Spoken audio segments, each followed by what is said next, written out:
Hi hello மக்களே, நீங்கள் என்ன பண்ண போகிறோன்னா சிக்கனோட லிவர் அண்ட் கிட்னி கண்டியில் வச்சு சூப்பரான ஒரு லிவர் வச்சு சைடிஷ் எப்படி செய்ய போகிறோம்னு பார்க்க போகிறோம். இது கேரளா சைடில் தட்டுக்கடை சைடில் செம்ம சூப்பராக இருக்கும். அவங்க வந்து செம்ம ஃபேமஸ்ஸு. ஸோ இதை நம்ம எப்படி செய்யணும் என்ன செய்யணும் நான் சொல்லிக்கிறேன். ஏன்னா கேரளா சைடுன்றதுனால கோகோனட் ஆயில் தான் செம்ம சூப்பராக இருக்கும். ஸோ ஃபஸ்ட்டு இதுக்காக ஒரு 50 ml கிட்ட கோகோனட் ஆயில் விட்டு.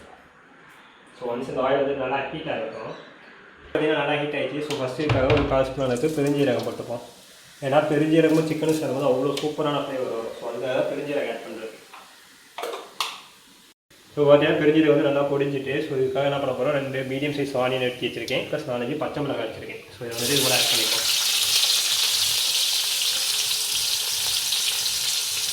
ஸோ ஒன்ஸ் வந்துட்டு நல்லா ஒரு கோல்டன் ப்ரௌன் செக்ஷனுக்கு வந்துட்டு நல்லா குக்காக இருக்கும். நல்லா ஒரு கோல்டன் ப்ரௌன் கலருக்கு வரணும். ஸோ அப்போ தான் வந்துட்டு நல்லா இருக்கும். ஏன்னா அப்போ தான் அது ரோஸ்ட் ஆகி நம்ம பெரட்டல் மாதிரி தான் செய்ய போகிறோம். ஸோ இது கிரேவியாக வராது. சைடில் ஒரு தோசை கூடையோ ஒரு பரோட்டா கூடையோ கூட்டி சாப்பிட்றோ இது வந்து அவ்வளோ சூப்பராக இருக்கும். ஏன்னா கேரளா தட்டுக்கடையில் எங்கே போனாலும் இது வந்துட்டு அவ்வளோ ஃபேமஸான ரெசிபி. ஸோ ஃபஸ்ட்டு இந்த ஆனியன் நல்லா குக் ஆகும்.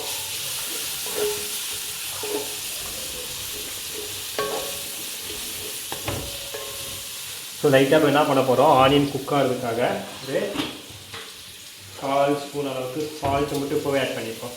ஏன்னா ஆனியன் அப்போ தான் நல்லா சீக்கிரம் குக் ஆகும்.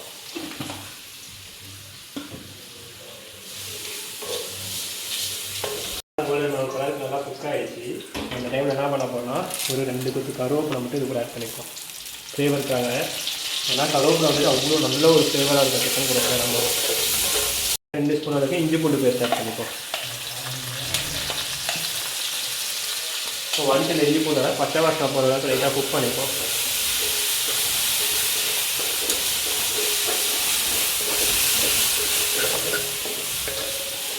பச்சை வாசனை வந்து ஃபுல்லாக பண்ணிடுச்சு. அந்த டைமில் இது கூட ஒரு ஸ்பூன் அளவுக்கு குழம்பு மிளகாய் தூள். இது வந்துட்டு எல்லாமே மிக்ஸ் ஆகிருக்கும், மல்லி எல்லாமே. ஸோ அது வந்துட்டு ஒரு ஸ்பூன் அளவுக்கு ஆட் பண்ணிப்போம்.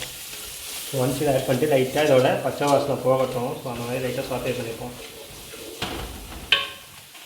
அப்படின்னா மசாலாவோட பச்சை வாசனையும் நல்லா போயிட்டு. ஸோ இந்த டைமில் என்ன பண்ண போகிறோம், ஒரு மீடியம் சைஸ் தக்காளி மட்டும் சாப் பண்ணி வச்சுருக்கேன். ஒன்ஸ் இந்த தக்காளி வந்து லைட்டாக குக் ஆகணும். ஸோ அந்தளவுக்கு இதை லைட்டாக ரோஸ்ட் பண்ணணும்.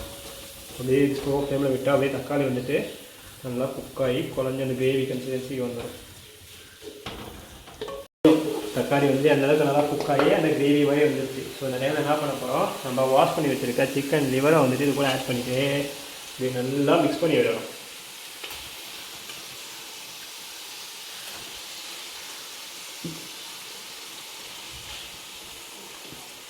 இதில் வந்து பார்த்தா லிவர் அண்ட் கல்லீரல் மட்டும்தான் இருக்குது. நல்லா அப்படியே மிக்ஸ் பண்ணிவிடும். இப்படியே மசாலா ஆச்சக்கூடிய அப்படி ஒன்று அப்படி பிளண்ட் ஆகணும். அந்த அளவுக்கு அப்படியே நல்லா மிக்ஸ் பண்ணுவோம். ஸோ இதுக்கு வந்துட்டு அந்த கூட தண்ணி மட்டும் ஆட் பண்ணிடக்கூடாது. ஏன்னா லிவர்லேருந்து சரி அந்த இதுலேருந்து சரி தண்ணி நமக்கு ரெடியூஸ் ஆகும். ஸோ அப்படியே ஸ்லோ ஃப்ளேமில் அப்படியே குக் ஆகணும். அப்படியே லைட்டாக மிக்ஸ் பண்ணிவிட்டு என்ன பண்ண போகிறப்ப அதை மூடி போட்டு அப்படியே குக் பண்ணி எடுக்க போகிறோம். ஸோ பார்த்தீங்கன்னா சிக்கன் லிவர் எல்லாமே நல்லா குக் ஆகிடுச்சு. பார்த்தீங்கன்னா தெரியும். ஸோ ஸ்லோ ஃப்ளேமில் குக் பண்ணால் நம்ம எக்ஸ்ட்ரா தண்ணி வேணுன்ற அவசியமே நம்ம இடத்துல எங்கேயுமே தண்ணின்றது கொஞ்சம் கூட ஆட் பண்ண கிடையாது. ஸோ இப்போ கடைசியாக என்ன பண்ண போகிறோன்னா ஒரு 2 ஸ்பூன் அளவுக்கு மிளகுத்தூள் மட்டும் அப்படியே இருந்தால் மேலே நல்லா ஸ்பைசிக்காக எந்த அளவுக்கு வேணுமோ அந்த அளவுக்கு ஆட் பண்ணிவிட்டு அப்படியே நல்லா அப்படியே ஒன்றோட ஒன்று பிளண்டாக நாங்கள் மிக்ஸ் பண்ணி விட்டு இருந்தால் உங்கள்கிட்ட கருவேப்பிலை மட்டும் மேலே லைட்டாக தூக்கிட்டு ஆட் பண்ணிக்க வேண்டியதான்.